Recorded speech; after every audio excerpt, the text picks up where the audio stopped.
What is up, everybody? It's your boy, Mean Dean, back here with the Smackdown Live review from tonight.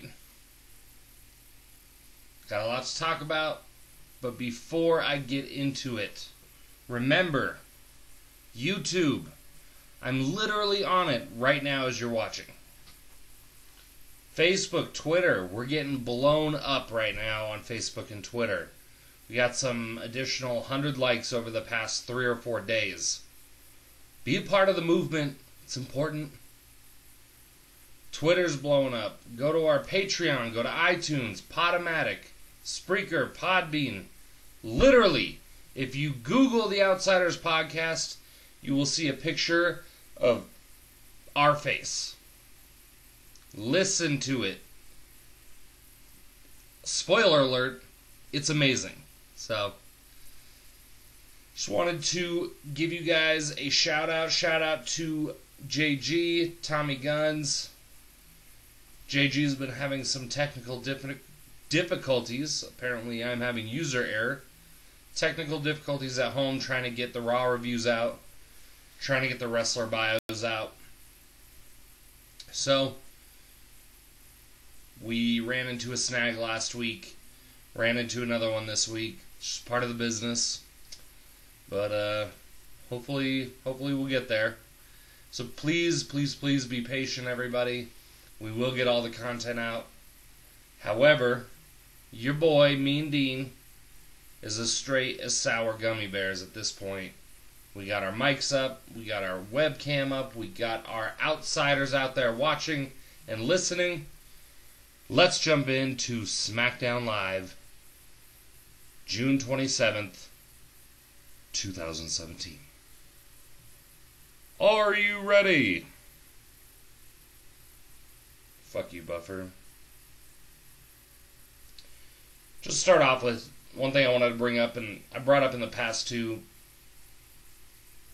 Their promos are on point. Everything SmackDown does in terms of promotion for their matches and their shows are pretty solid.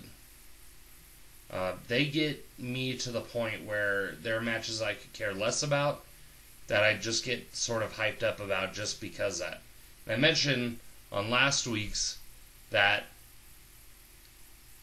there's something about the UFC that gets me to buy their pay-per-views.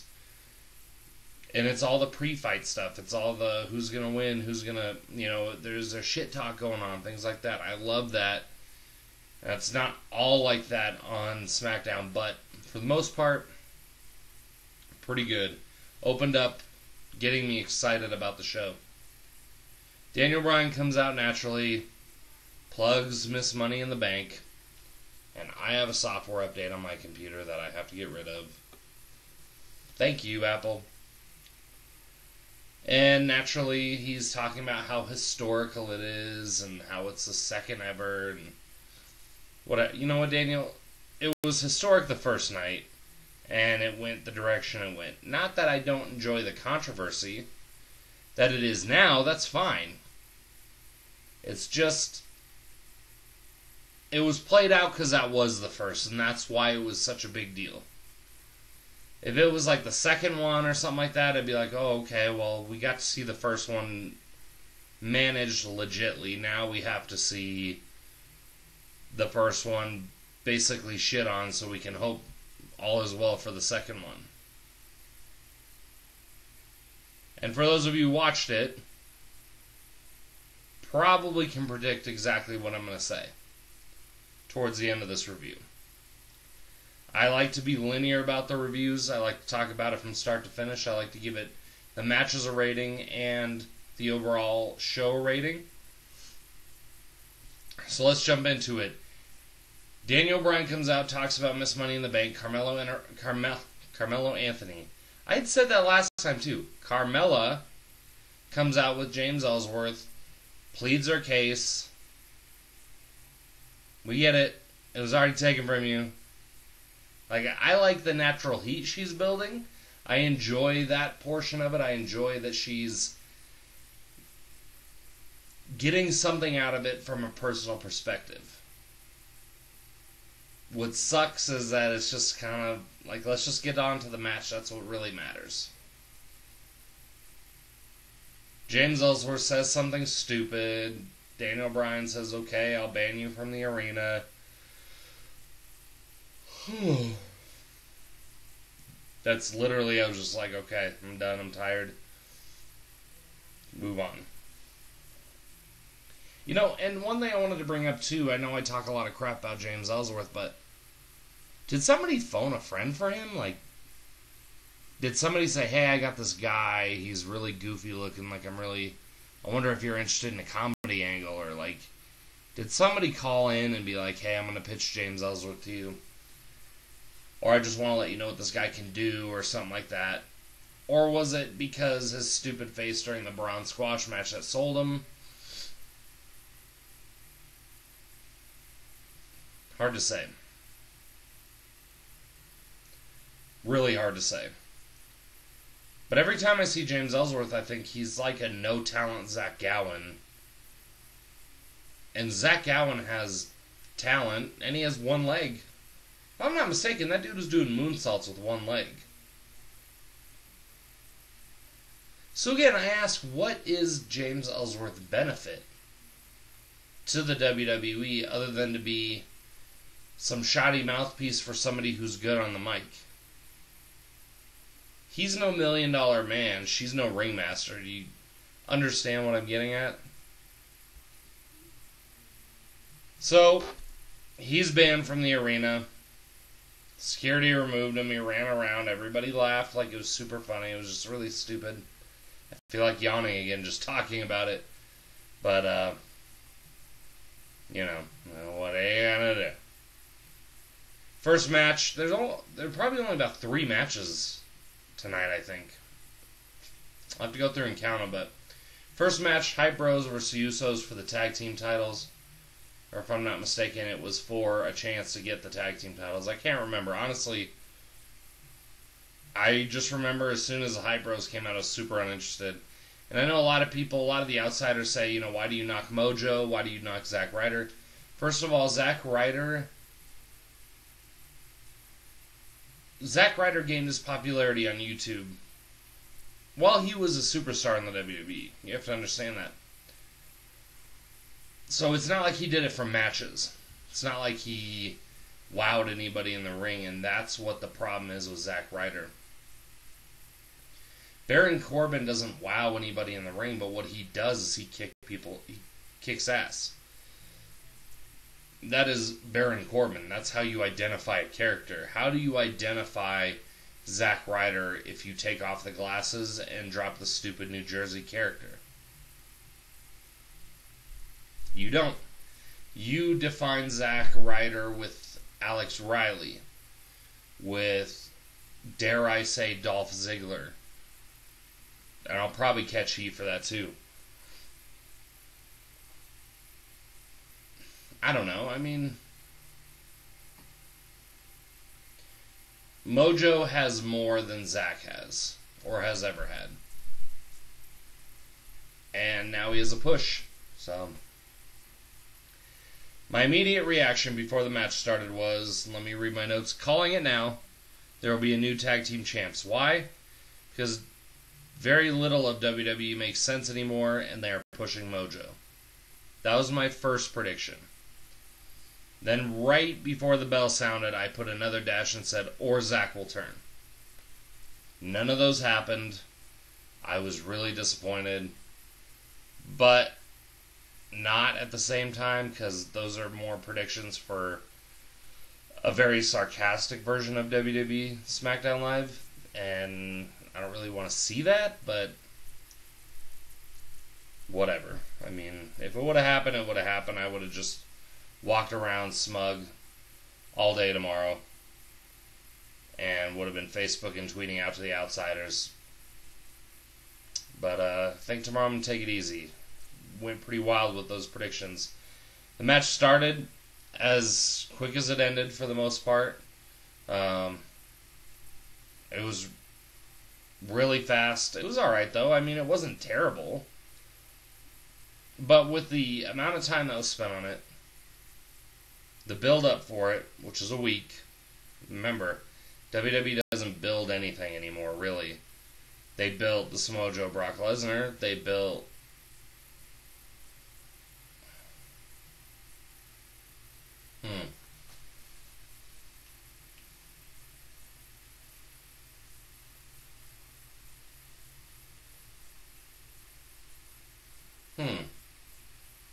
They built Samoa Joe Brock Lesnar.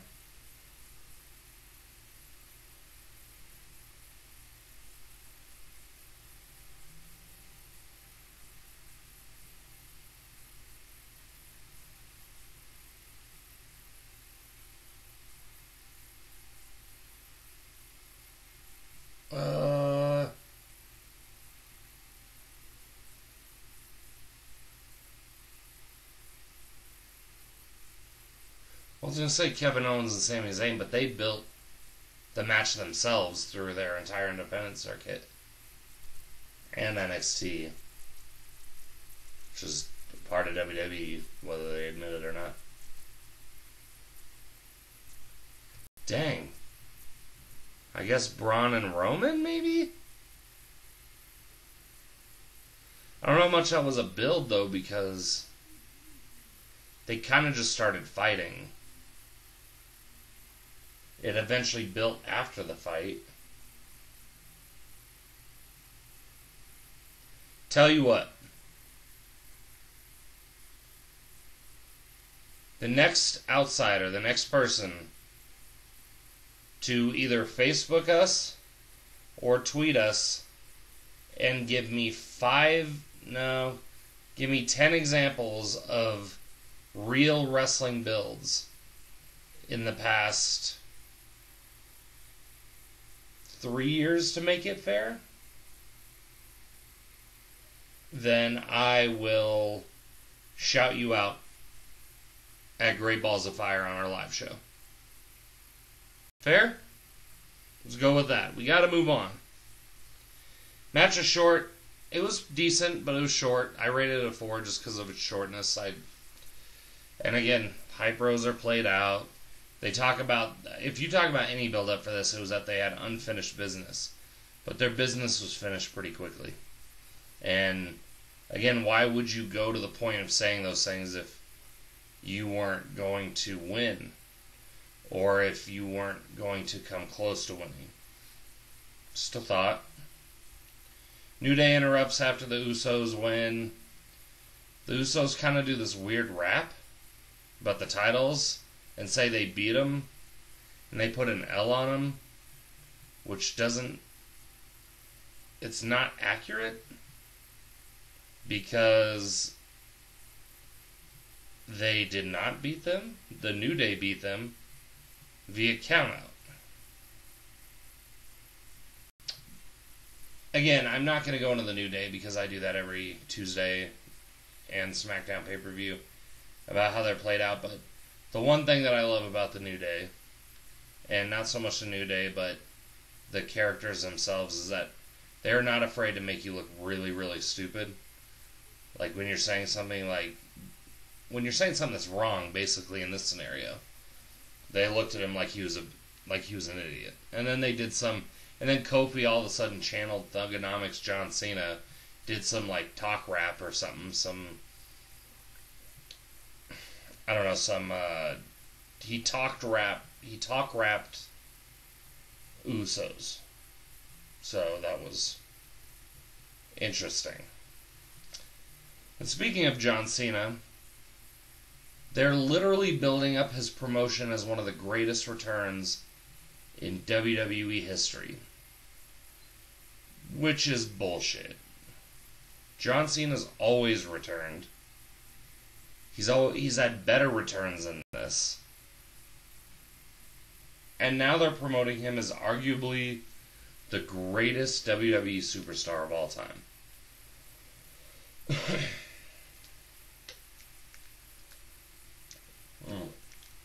I'm going to take another drink because you need to let that set in a little bit.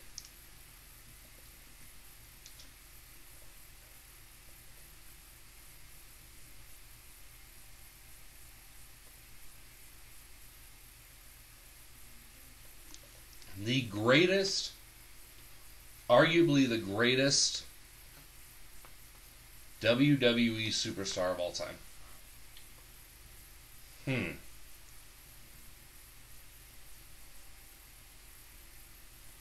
Let me put it this way. Let me put it very bluntly. There are two guys in the Hall of Fame. There are three guys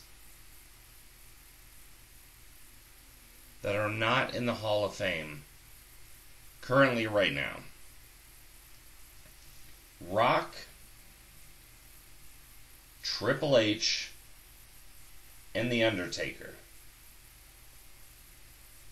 Those guys have yet to get into the Hall of Fame.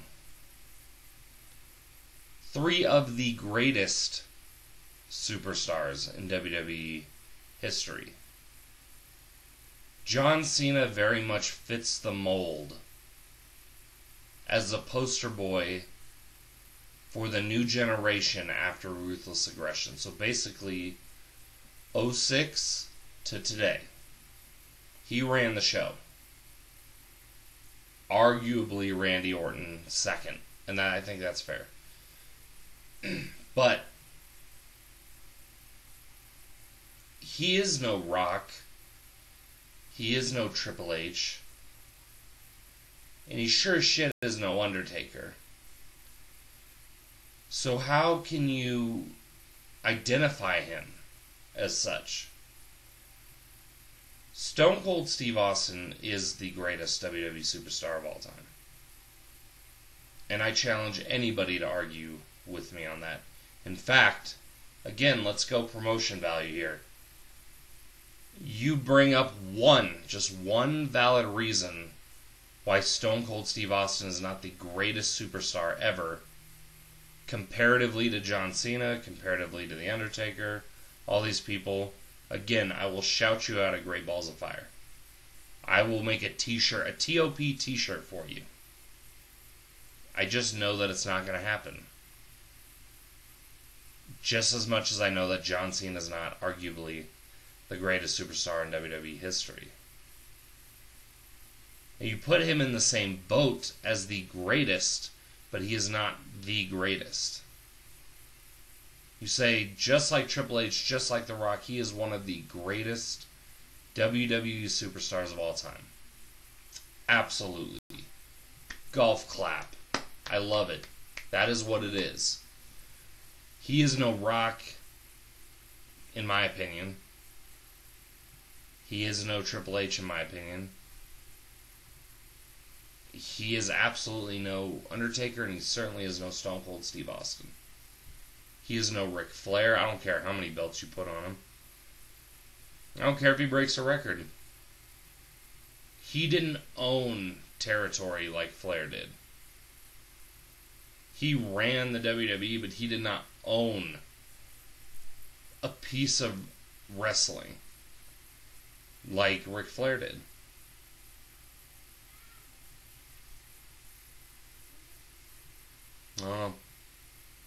It's crazy to me. It's weird. It's like they're going this very narcissistic route, and it's kind of strange. Second match for the women's title. Oh yeah, sorry, hold up. Then they started plugging the Fashion Police, which I fast forwarded through most of it. Let me be real with you. I'm not gonna sit here and watch these type of things. Okay. I see these other podcasts where these people are saying, I had to sit through this, and I had to do this, and I had to do that, and I had to watch this garbage, and I do the same thing too, but why don't we give you guys something real? What is the point of me telling you how terrible the Fashion Police are? I fast forwarded through that shit. I don't need to watch it.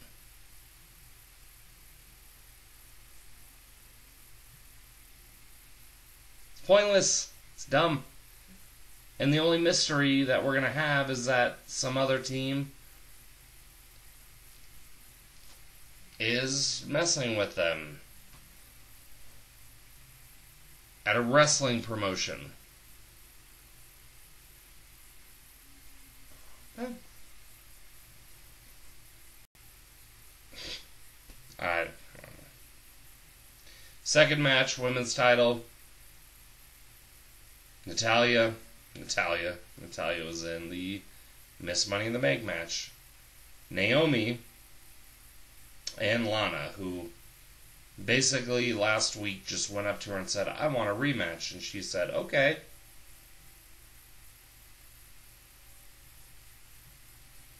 This is about as short as the Honky Tonk Man's Intercontinental title match with the Ultimate Warrior, with less pizzazz.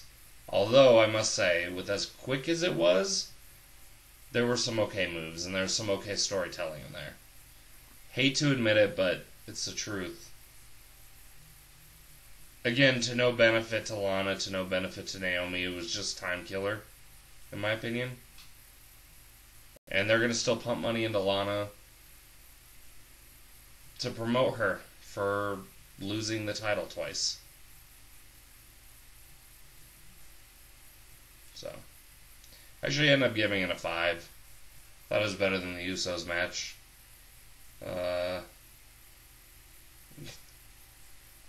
It can't get any worse than that. Aiden English came out. I mean, I don't know what you guys want me to say. I can skip forward to the main event here because this is pretty boring even for me. I'm sure you guys are bored listening to it. Aiden English came out, did some stupid singing thing. You tell his teeth are all fucked up. Randy Orton interrupted. Started pouting about wanting his way, wanting a rematch. Shane McMahon came out and said, oh, I've never seen that look in your eye. Sure, I'll give you a rematch. Third one. Not third one. It's a second rematch, but it's a third match against Jinder to headline a pay-per-view in a row.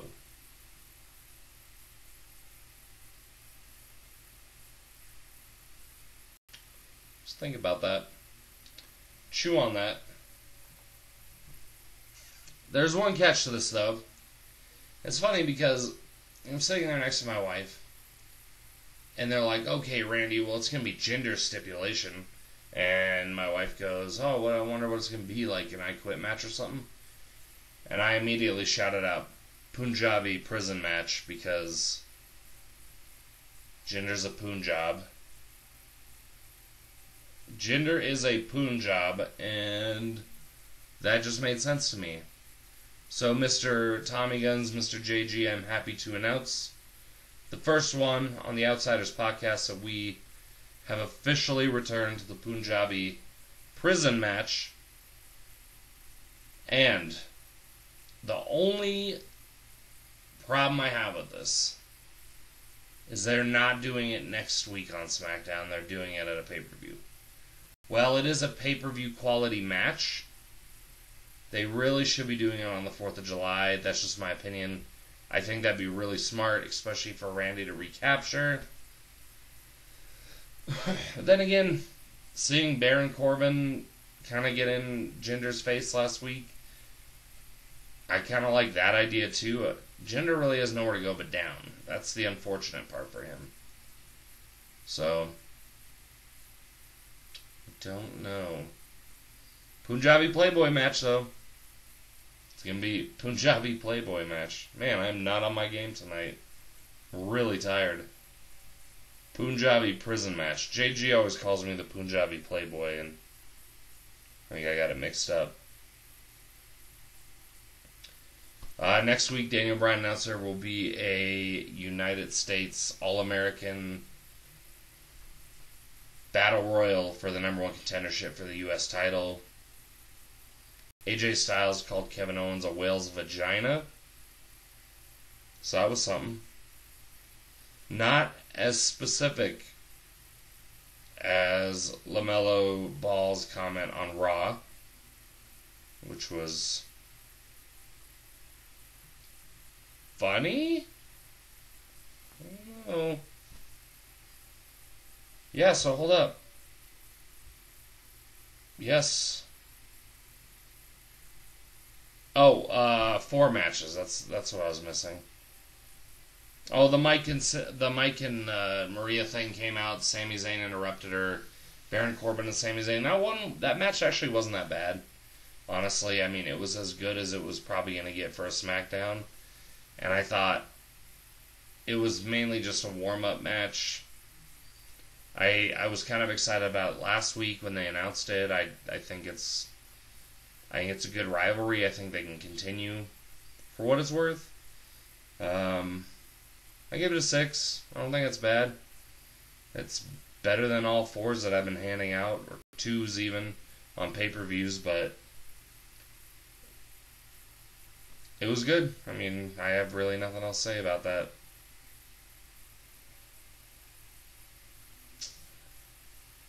Okay. Finally, on to the main event.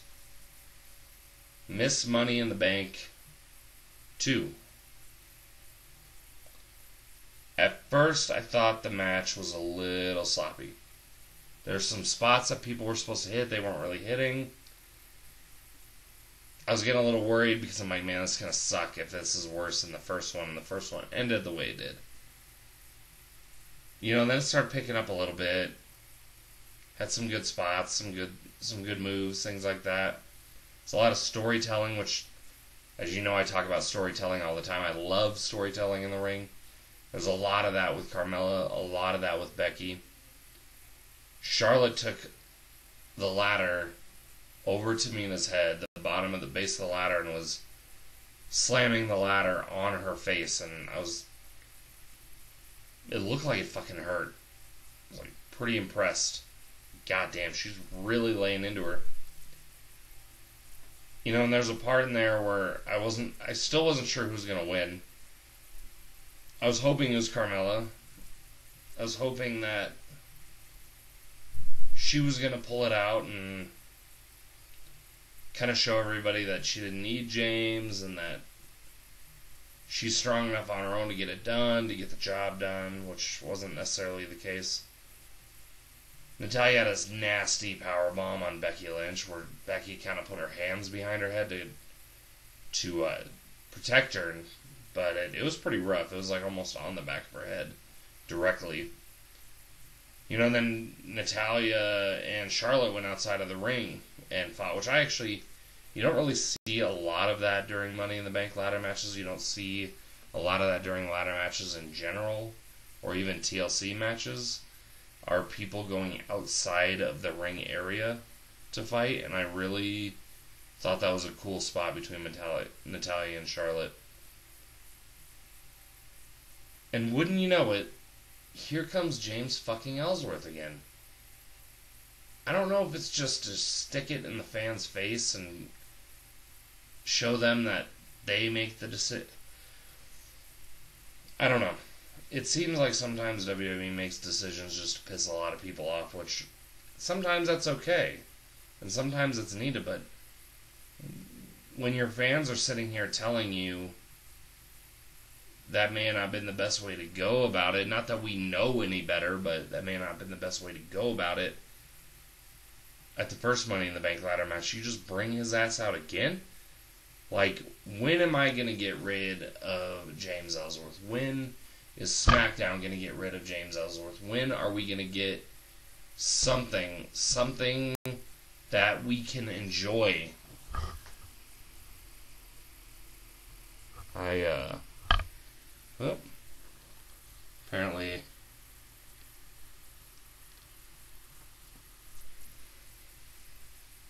messed up my camera. Getting heated at James Ellsworth. Stop showing the jokes. Just put him in a fucking match. Like, have him fight Baron Corbin, for God's sakes. I just want to see him get his ass kicked. And it's not because he's heel persona. It's because he shouldn't exist in the world of WWE. That's just my opinion. There should be some running jokes. 2-3 weeks. Part of a storyline maybe is fine. I don't really see this being part of a storyline. He's basically Carmella's valet. And is it a coincidence that Big Cass and Carmella are going to push at the same time? I think not. However, James did show up. Becky shut him down, and it looked like Becky was going to capitalize, which, for those hardcore wrestling fans out there, you know, when Someone's getting that last final push. It ain't going to be them who's going to get the win. Carmella took a decent chair shot to Becky. Was it Becky? It was either Becky or Charlotte. Got him out of the ring and went up and grabbed the briefcase, which was cool. The match had some decent spots to showcase what women can do in ladder matches. I gave it a 7. I thought it was pretty good, and I liked the finish. Made sense. A lot of the moves made sense. They were well done for the most part. The first part was pretty sloppy. And overall, I gave SmackDown about a 6. Much better from last week, but still, there needs to be some improvement in terms of how we're creating these stories, how we're telling them in the ring, and how we're progressing throughout the weeks. I think SmackDown could be the first one to get there before Raw. Raw's pretty rough right now. So, although I love Samoa Joe, and he is going to whoop Lesnar's ass this Sunday. That is it for the SmackDown Live review from me and Dean. Again, Patreon, Podbean, Podomatic, Spreaker, iTunes, Facebook, Twitter, YouTube, Spreaker, iTunes, Facebook. Everywhere. We're everywhere. Subscribe below. Like on Facebook. Follow us on Twitter. We'll shout you out wherever. We're not shallow people. Hit us up. Message us. We'll banter with you. We'll talk with you.